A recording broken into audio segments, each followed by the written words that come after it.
Scalar और vector quantity के बारे में हम बताए हुए थे। तो आज चैप्टर स्टार्ट करते हैं और साथ ही साथ आगे का जो सिलेबस है उसको कंटिन्यू करते हैं। ओके, देखोगे चैप्टर का नाम ही है मोशन। तो हम लोग सबसे पहले समझते हैं कि मोशन क्या है। हाँ जी, सर बोलो। आपका वीडियो सर आप वीडियो बार बार स्टॉप हो रहा है। अच्छा, नेटवर्क तो सही है सर आपका वीडियो सबके लिए। सबको दिक्कत हो रहा है या कि नहीं? एक आध दो बच्चे को सबको दिक्कत है क्या? No sir. नहीं तो ठीक है। तो जिनके पास वीडियो रुक रहा है वो आपके वहां पे नेटवर्क प्रॉब्लम है ना? चलिए ठीक है, सर बोलो। देखो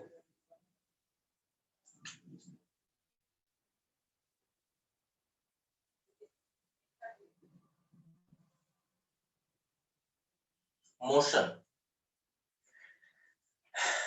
हम लोग मोशन को कैसे डिफाइन कर सकते हैं, ध्यान देना। कोई भी ऑब्जेक्ट मोशन में है, इसको कैसे डिफाइन कर सकते हैं, ध्यान देना। कोई एक ऑब्जेक्ट, सपोज कोई एक आदमी का ही हम लोग बात करते हैं। कोई एक पर्टिकुलर टाइम पे, कोई एक निश्चित समय पे या एक पॉइंट पे है और कुछ देर के बाद हम देख रहे हैं तो मान लो कि वही आदमी यहाँ पे आ गया, बी पॉइंट पे आ गया। तो अच्छा, क्या ये हो सकता है कि आदमी यहाँ से गायब हुआ, यहाँ पे फिर अपीयर हो गया? ऐसा तो हो नहीं सकता है। जब भी हुआ होगा ये आदमी यहाँ से यहाँ आया होगा, या तो चल के आया होगा, दौड़ के आया होगा, साइकिल से आया होगा, व्हीकल से आया होगा। तो आप देखो, आदमी जब एक जगह से दूसरी जगह पे जैसे ही अपना पोजीशन को चेंज किया, तो ऑब्जेक्ट मोशन में रहा। हाँ, याद है इसमें और भी कुछ टर्म्स है। ऑब्जेक्ट मोशन में रहा, अपना पोजीशन चेंज किया तो हम लोग बोले कि मोशन में है या मोशन में था। लेकिन यहाँ पे स्टिल कुछ टर्म्स मिसिंग है, ध्यान देना। क्या क्या टर्म? टाइम। जब भी ऑब्जेक्ट एक जगह से दूसरी जगह पे जाता है तो कंफर्म है कि उसको समय लगेगा। तो मोशन के साथ साथ टाइम को भी रिलेट किया गया है कि कोई भी ऑब्जेक्ट समय बीतने के साथ साथ यदि अपना पोजीशन चेंज कर रहा है तो हम बोलेंगे ऑब्जेक्ट मोशन में। ध्यान देना, अभी भी एक मिसिंग पॉइंट है यहाँ पे। एक वर्ड का हम इंपॉर्टेंस समझा रहे हैं, इसलिए एक वर्ड को हम जोड़ रहे हैं। जब हम बोले कि ऑब्जेक्ट अपना पोजीशन चेंज कर रहा है, तो पोजीशन जब भी चेंज करता है तो उसमें समय जरूर लगता है, तो टाइम का इंपॉर्टेंस जरूर है। सर आपका आवाज क्लियर नहीं आ रहा है। हाँ सर, आपका आवाज हल्का हल्का रुक रुक के।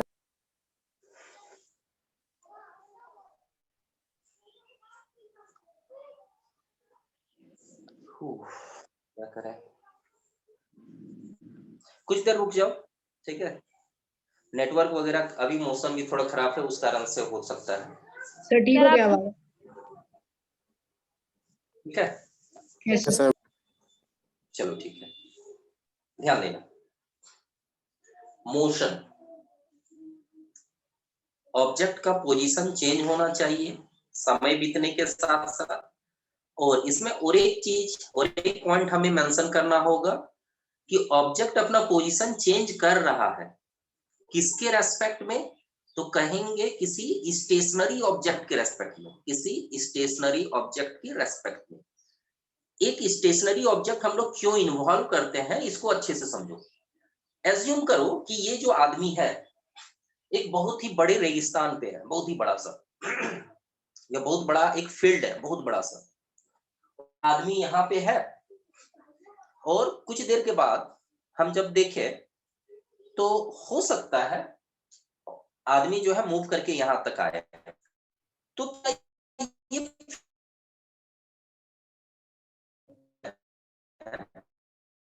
कर पाओगे कि थोड़ा फील्ड होगा तो पता नहीं चलेगा कि आपने सर मूव किया है कि नहीं किया है। सर फिर से आवाज क्लियर नहीं आ रहा है।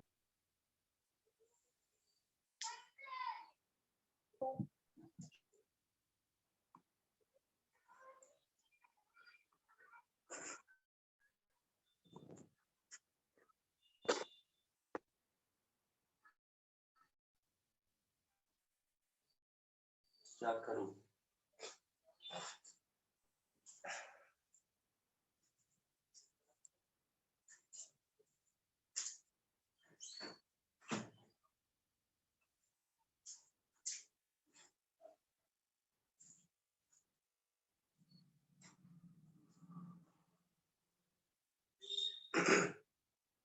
अच्छा, अभी हम लिखाने का काम करते हैं, ठीक है? कुछ देर के बाद नेटवर्क प्रॉब्लम थोड़ा हो सकता है ठीक हो जाए।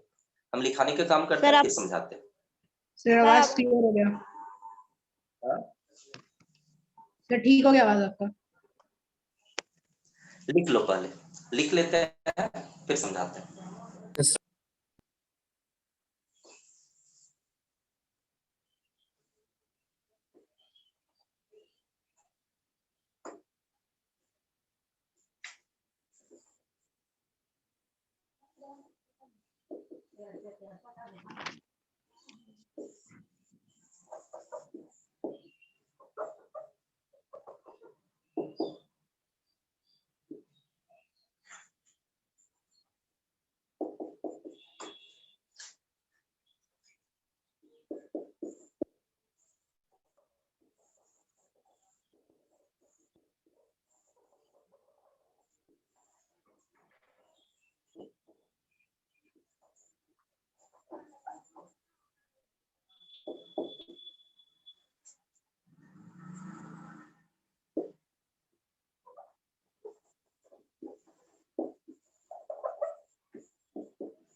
सर जी सर रिस्पेक्ट के बाद क्या बोलो। लिखे? सर रिस्पेक्ट के बाद क्या लिखे हैं? Respect to, with respect to any stationary object, with respect to.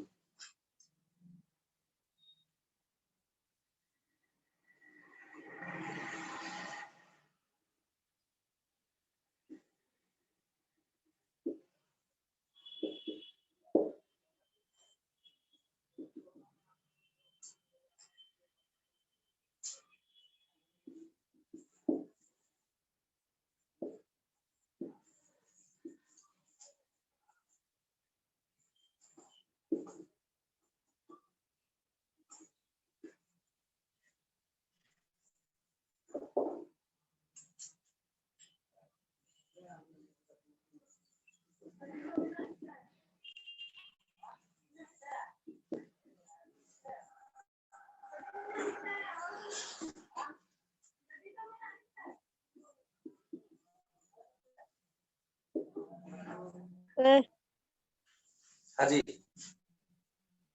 With the passage of के बाद क्या लिखे हैं? Time, with the passage of time.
लिख लीजिए, स्क्रीनशॉट ले लो, हम समझाते हैं इसको। लिख लिए सर।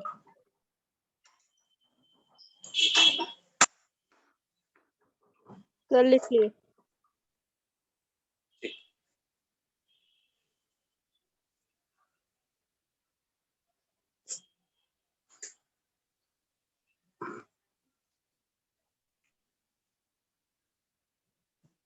अंधेरा आ रहा है ना।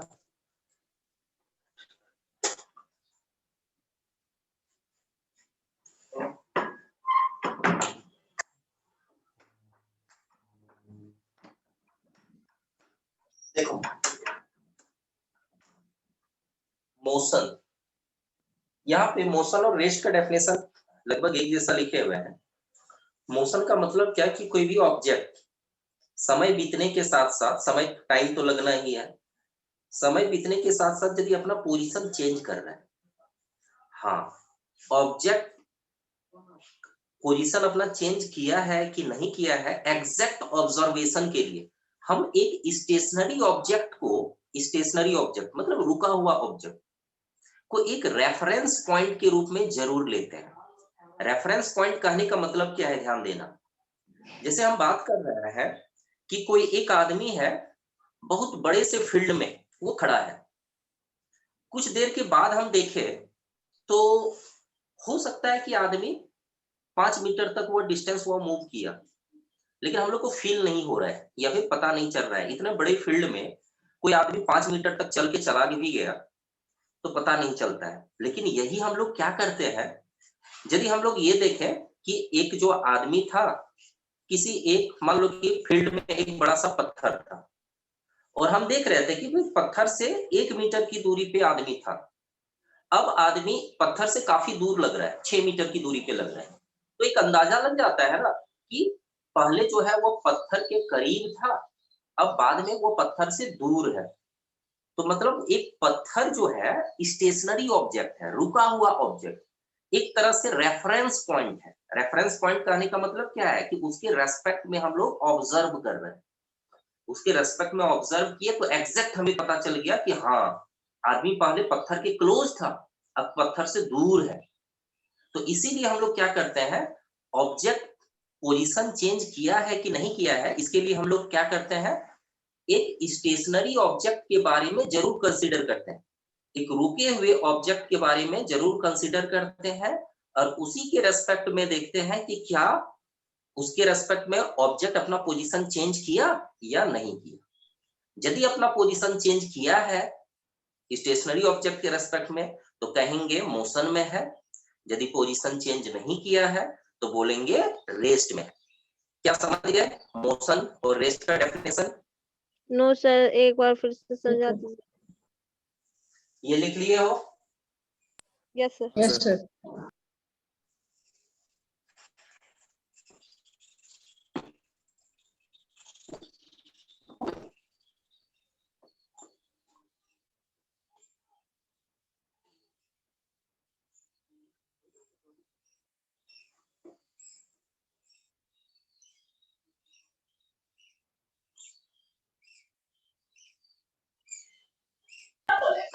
आपको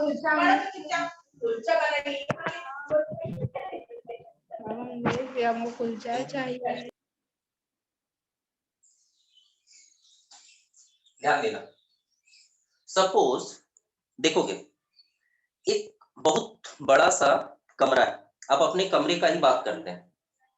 आप अपने कमरे में एक किनारे पे देखो एक चींटी, एक चींटी देखें और 1 मिनट के बाद चींटी को देखते हो कि यहाँ आ गया।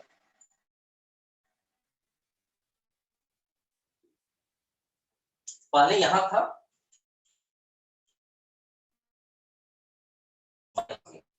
बात जब देखे तो आप यहाँ पे पा रहे हो। अच्छा, आप ऑब्जर्व कैसे कर पा रहे हो कि चींटी जो है मूव किया, कुछ दूर मूव किया, कैसे ऑब्जर्व करते हो? कि वो उस जगह से थोड़ा आगे चला। अच्छा, उस जगह से आगे गया, ये कैसे जान पाते हैं हम लोग, ये बताओ। सर आसपास के चीज को रेफरेंस मान के। आसपास के चीज को, मतलब एक अंदाजा लग जाता है कि दीवार यहाँ पे था, दीवार से कुछ दूरी पे था, मान लो कि 10 सेंटीमीटर की दूरी पे था। अब देख रहे हैं, एक अंदाजा लग जाता है। जब हम लोग मैथ में जैसे कार्टेशियन प्लेन आप देखते हो, वहां पे सारा चीज ओरिजिन से मेजर करते हो, ओरिजिन से। इसी तरह से मोशन जब भी हम लोग डिस्कस करते हैं, तो कोई भी ऑब्जेक्ट पोजीशन चेंज किया या नहीं किया, इसके लिए हम लोग क्या करते हैं कि कोई एक स्टेशनरी ऑब्जेक्ट, कोई ना कोई एक ऑब्जेक्ट के रेस्पेक्ट में देखते हैं कि अच्छा वहां से काफी क्लोज था, दीवार के काफी सामने था, अब दीवार से दूर है, एक अंदाजा लग जाता है कि हाँ मोशन में रहा है। तो मोशन को डिफाइन करने के लिए हमें एक स्टेशनरी ऑब्जेक्ट को भी लेना पड़ता है, ताकि हम लोग अच्छे से क्या समझ में आया क्यों स्टेशनरी ऑब्जेक्ट को लेते हैं? Yes sir. तो बिल्कुल यही लिखे हुए हैं, if any object changes its position with respect to any stationary object, अपना पोजीशन चेंज कर रहा है किसी रुके हुए ऑब्जेक्ट। सर वीडियो पॉज हो गया। ठीक है, with the passage of time, with the passage of time का मतलब कि समय बीतने के साथ साथ। सर चलिए आवाज क्लियर नहीं आ रहा। With the passage of time, समय बीतने फिर के यहाँ साथ पे भी साथ। Network issue. सर आवाज प्रॉपर नहीं आ रहा।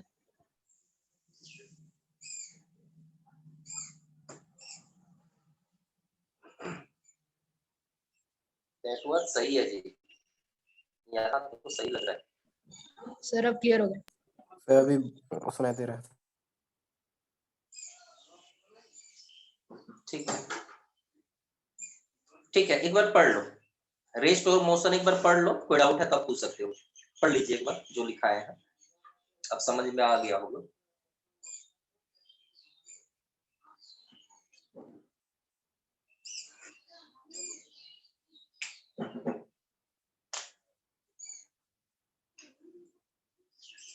पढ़ लिए? Yes sir.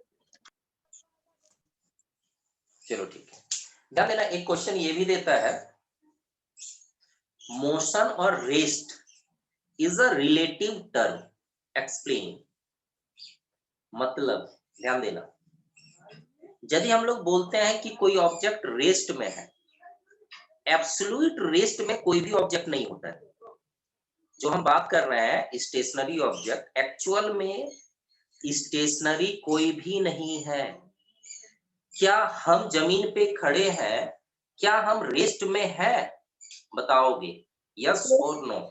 No no sir. Sir. है क्या? क्या सर? नहीं है रेस्ट में। जब आप ये देखो, अर्थ सन के चारों ओर रिवॉल्व कर रहा है, तो उस रेस्पेक्ट में यदि देखा जाए तो अर्थ जब मूव कर रहा है तो अर्थ के साथ साथ हम भी मूव कर रहे हैं। जब हम व्हीकल में सवार होते हैं तो व्हीकल यदि चल रहा है, बस चल रही है तो बस में सवार हम भी चल रहे हैं। तो सही मायने में यदि बोला जाए तो एब्सोल्यूट रेस्ट में कोई भी नहीं है। ठीक है, तो यदि क्वेश्चन आपका कभी दे देता है कि is any object is in absolute rest, तो हम लोग बोलेंगे नो, कोई भी ऑब्जेक्ट एब्सोल्यूट रेस्ट में नहीं होता है, क्योंकि अर्थ खुद खुद में मोशन में। तो अर्थ खुद जब पोजीशन चेंज कर रहा है तो अर्थ के साथ साथ सारा ऑब्जेक्ट, अर्थ में जो भी चीजें हैं, सारा अपना पोजीशन चेंज कर रहा है। तो एब्सोल्यूट रेस्ट कोई वर्ड ही नहीं होता है। लेकिन हम लोग ध्यान देना, हम लोग क्या करते हैं, अर्थ के मोशन को इग्नोर करते हैं और उसके अकॉर्डिंग हम लोग डिस्कस करते हैं। ठीक है, तो उसी के अकॉर्डिंग यहाँ पे डिफाइन किया गया है। ओके, चलिए ठीक है। नेक्स्ट एक डिफरेंस हम बता रहे हैं, difference between distance and displacement. Sir क्या आवाज बता क्लियर नहीं आ रहा। चलो ठीक है, लिखा लेते हैं फिर हम समझाते हैं। नेटवर्क प्रॉब्लम हट जाएगा आज, पता नहीं क्यों है, यहाँ अच्छा रहता है।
स्क्रीनशॉट ले लीजिए, क्या बताते हैं।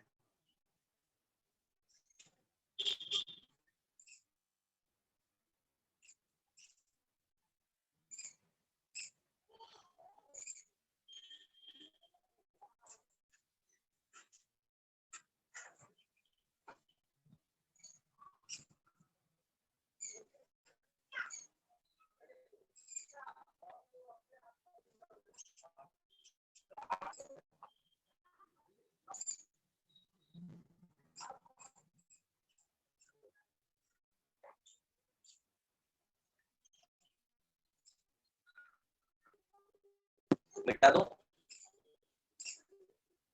Yes sir.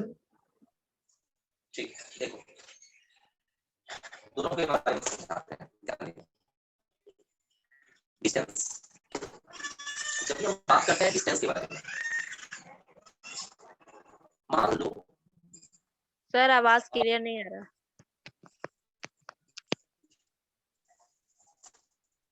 अब आवाज आ रही है? नो सर, सर क्लियर नहीं आ रहा। नहीं सर, क्लियर नहीं।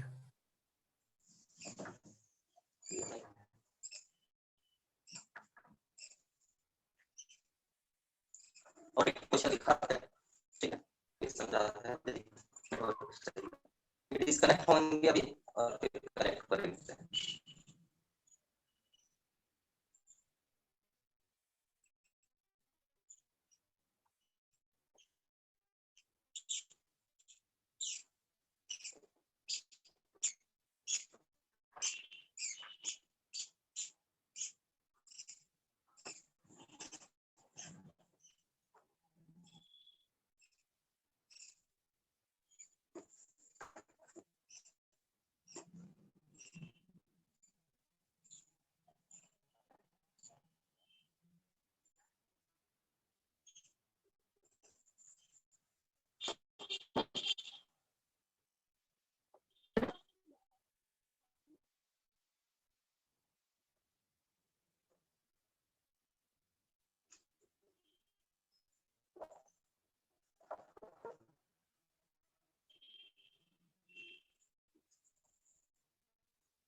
सर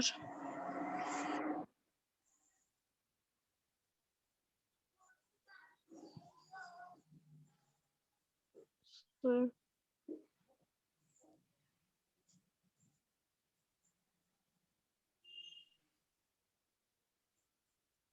सर हाँ जी बोलो। सर बोर्ड क्लियर नहीं आ रहा है। सबको ब्लर दिख रहा है? नहीं सर ठीक है। नहीं सर, ठीक दिख।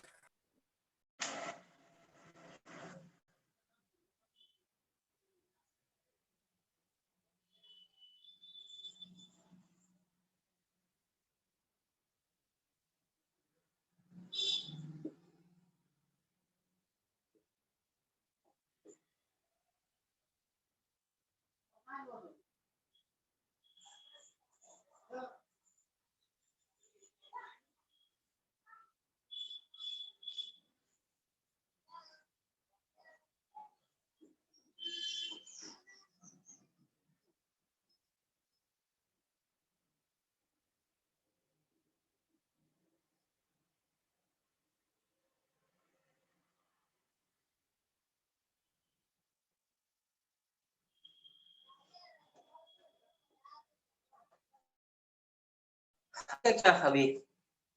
Yes yes sir. ठीक है, स्क्रीनशॉट लो फिर समझाते हैं।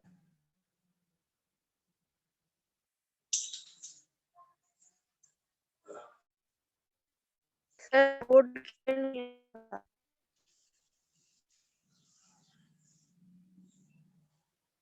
सर सर सबका दिक्कत है? सर नो सर ठीक है। नो सर ठीक आ रहा है।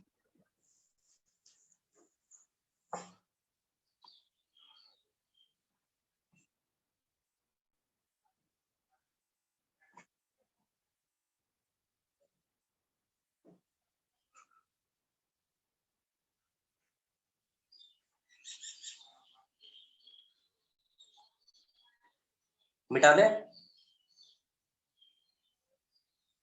Yes sir. देखो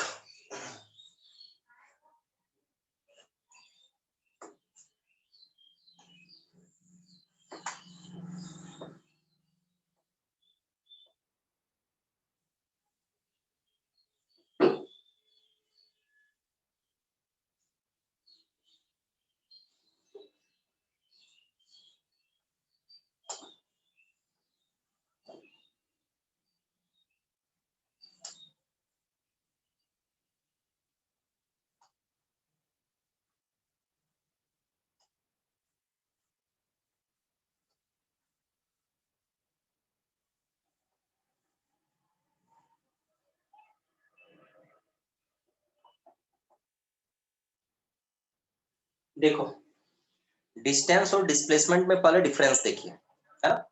ध्यान देना।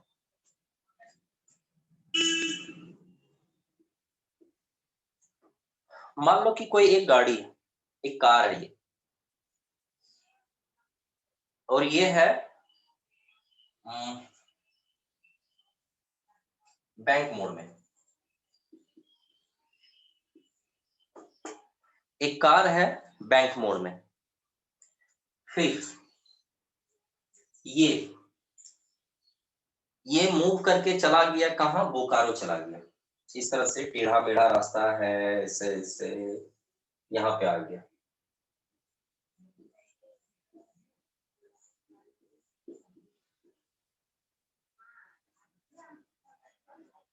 कार एक ऑब्जेक्ट है, हम लोग देख रहे हैं कि यह जिस जगह पे था पहले बैंक मोड में, बाद में ये बोकारो पहुंच जा रहा है।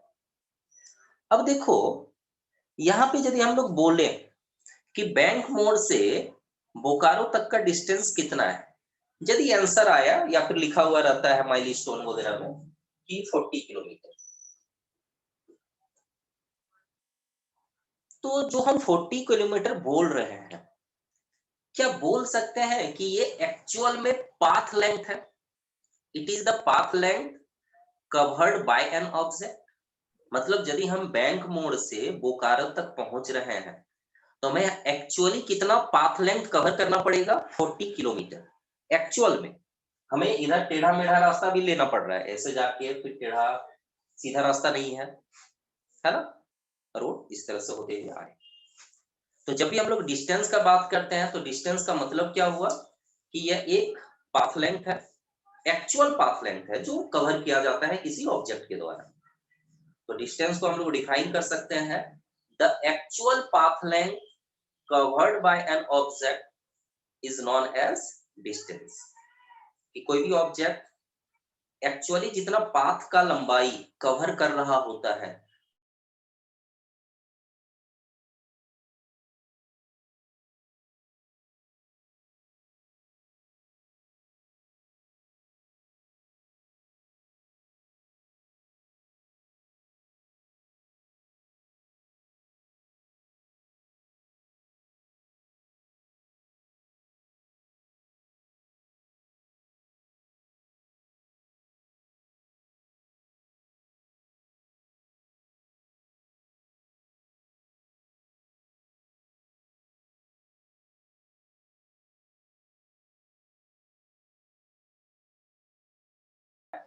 यहाँ से यहाँ तक आ गया,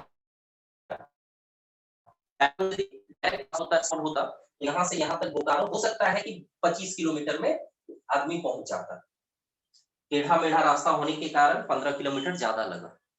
यदि डायरेक्ट ऐसा रास्ता होता सीधा बिल्कुल स्ट्रेट यदि होता तो हो सकता है 25 किलोमीटर में ही आदमी पहुंच जाता।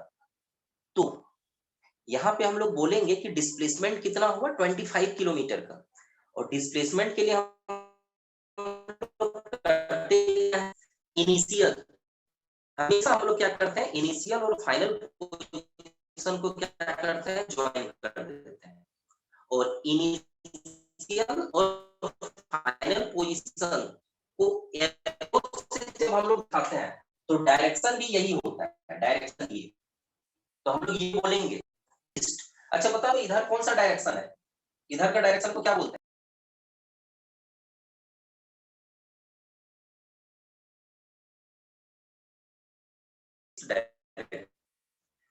तो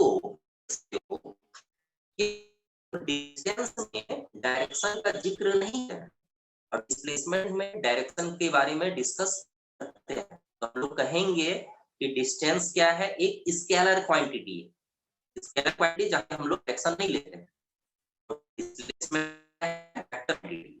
कोई दिक्कत इसमें है? No. सर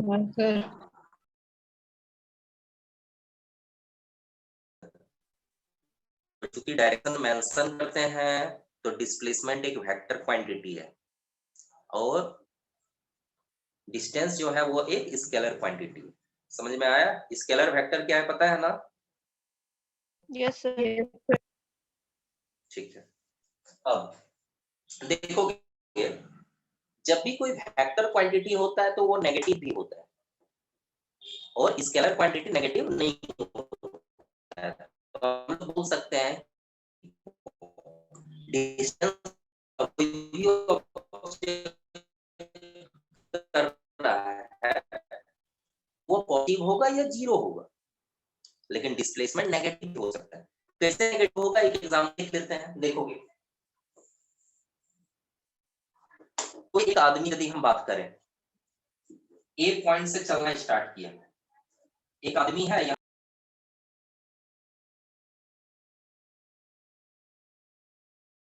चेंज हो जाता है वेक्टर क्वांटिटी, तो हम नहीं लेंगे तो हम लेंगे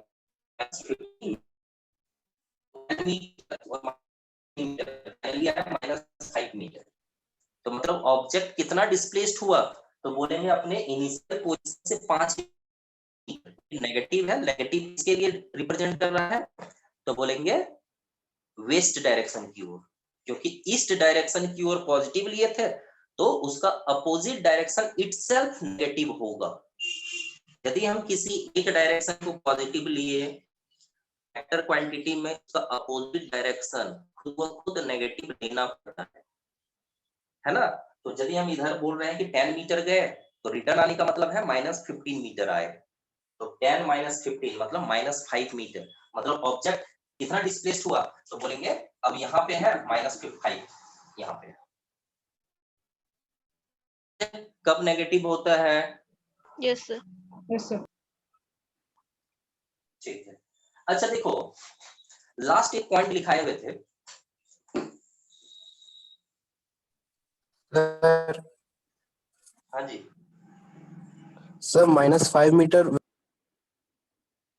हाँ वेस्ट होगा, डिपेंड करता है कि आप किधर वाले को आप पॉजिटिव लिए हो, आपकी मर्जी। क्वेश्चन में मेंशन कर देते हैं कि positive sign represent east direction, तो negative sign itself west direction represent करेगा। ये कोई रूल नहीं है, आपकी मर्जी, आप जिधर भी ले रहे हो, समझे? यस सर ओके अच्छा देखो कोई एक ऑब्जेक्ट है, मान लो कि ये एक आदमी ए पे था या एक स्टूडेंट है, ये स्कूल गया, घर से स्कूल गया, मान लो कि 10 किलोमीटर का दूरी ट्रेवल की, फिर उसी रास्ते से वो घर आ गया, कितना डिस्टेंस कवर किया ये बताओ? 0. डिस्टेंस डिस्टेंस कवर किया 20 meter. 10 kilometer. किलोमीटर। डिस्टेंस बोल रहे हैं, डिस्टेंस का मतलब क्या, actual path length, actual path length.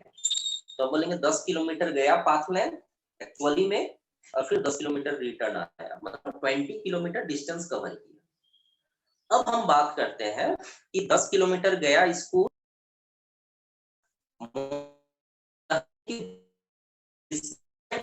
हो सकता है, लेकिन यदि ऑब्जेक्ट मोशन में है तो डिस्टेंस कभी जीरो नहीं होगा। थोड़ा सा भी यदि रुकिए तो डिस्टेंस तो होना ही है, लेकिन डिस्प्लेसमेंट जीरो हो सकता है। कब होगा, जब वो इनिशियल पोजीशन जहां से चला फिर वहीं आ गया। जब इनिशियल और फाइनल पोजीशन जब सेम होता है तब क्या होगा, डिस्प्लेसमेंट क्या होगा, जीरो होगा। 0. कोई दिक्कत इसमें? No, No, sir. sir. चलो ठीक है। No, sir.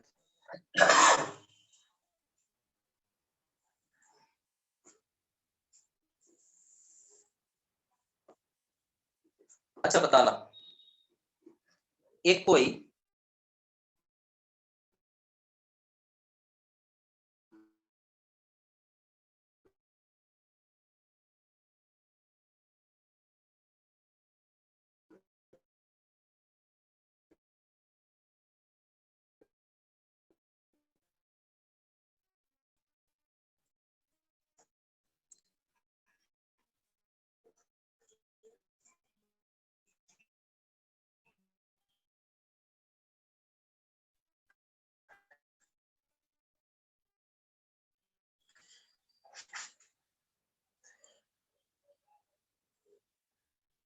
भैया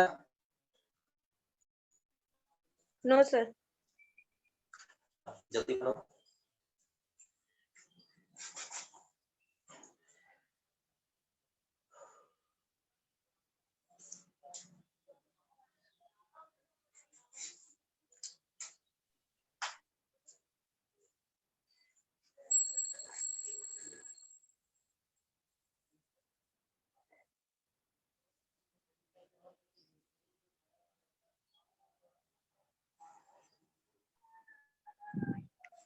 सर बन गया।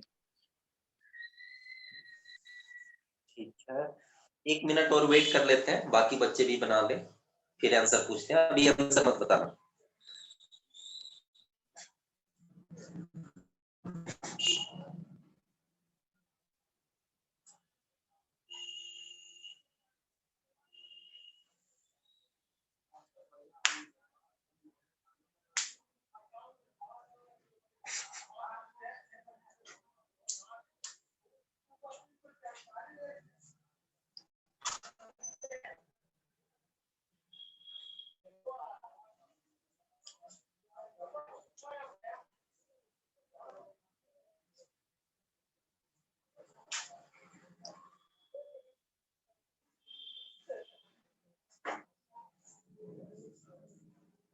चलिए पहला आंसर बताओ, पहला क्या है?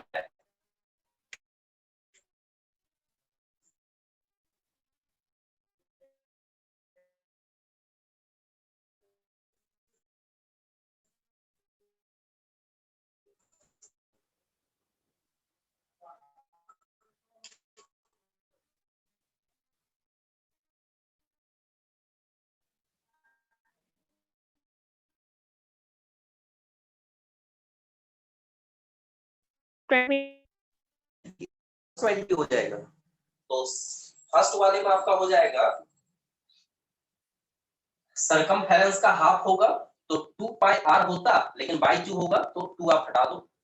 पाई का वैल्यू आप चाहो तो 3.14 भी दे सकते हो इनटू आर का जो वैल्यू है, तो 31.4 बोल दो, या फिर आप 22/7 भी दे सकते हैं इनटू 10। दोनों सही है, ये भी सही है, ये भी सही है। सेकंड वाले में आप डायरेक्ट बोल दो डिस्प्लेसमेंट कितना, तो आप बोल दो 10 और 10 20।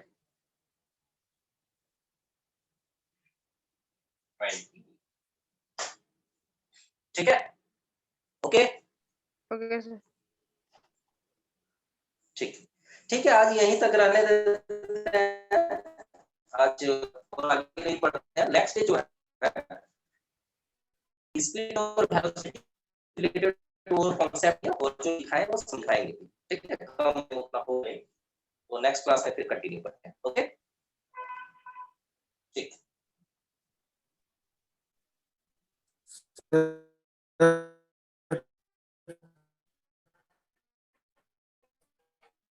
तो क्या है डिस्टेंस कवर्ड का मतलब क्या, कितना हुआ डिस्टेंस है, लेकिन इसमें तो आधा ही है तो हाफ कर लो, तो कितना है पाई आर है। पाई का वैल्यू पुट किया आर, मतलब ये डिस्टेंस कवर्ड आ गया। ठीक है, Yes, sir. जब डिस्प्लेसमेंट चाहिए तो इनिशियल और फाइनल पोजीशन को मिला दो, जो ऑब्जेक्ट डिस्प्लेसमेंट कवर किया, इनिशियल फाइनल, बस इसको मिला दो, तो इसी को हम लोग बोलेंगे डिस्प्लेसमेंट। तो कितना है बता दो, ये रेडियस फिर रेडियस, तो कितना हो गया 10 plus 10, 20. ठीक है। तो आगे नेक्स्ट क्लास में और भी क्वेश्चंस कराएंगे डिस्प्लेसमेंट से रिलेटेड। डिस्प्लेसमेंट का सीधा मतलब है इनिशियल और फाइनल पोजीशन को ज्वाइन कर दो, जितना पाथ लेंथ होगा वही होगा आंसर। ठीक है, ओके, Yes, sir. ठीक ठीक है, मिलते हैं फिर नेक्स्ट क्लास में। Thank you, sir.